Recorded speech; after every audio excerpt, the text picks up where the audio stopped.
What is a debt ceiling? A debt ceiling is a limitation on the debt that an organization can carry forward and is most commonly associated with the budgetary process of the United States federal government. It can, however, be a limit that applies to the finances of any group. The ceiling prevents the legislature, which consists of the Senate and the House of Representatives, from borrowing any funds once the level of debt indicated in the budget reaches the limit. The aim of the debt ceiling is to prevent a government from borrowing too much money and risking insolvency.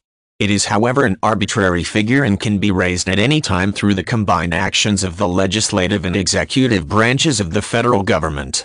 The U.S. first instituted a debt ceiling during the First World War when Congress authorized the Treasury to issue Liberty bonds to fund the war effort. The Treasury would issue the bonds, then pay back the bondholders with interest by a specified date. To avoid the accrual of insurmountable debt, Congress limited the amount of money the federal government could borrow by issuing the bonds. That limit became the formal debt ceiling that the federal government uses to cap overall debt. In 2011, the debt ceiling is no longer limited to the issuance of government bonds but caps the total level of debt accrued by government spending. This total does not reset at the end of the year but is a rolling arbitrary limit.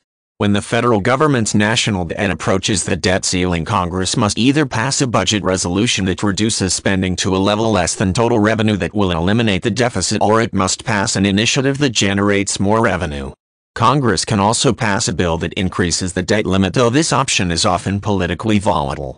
To increase the debt ceiling, both the Senate and the House of Representatives must draft resolutions that raise it, specifying what the limit will be after passage. The drafts must pass through the committee process of each congressional chamber on a majority vote. Each draft must then pass a full vote on the floor of each chamber.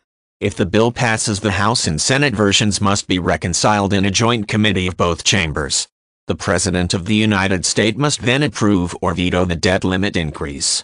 If the bill is vetoed, however, the Congress can override the veto and approve the increase if 2/3 of each House vote for it.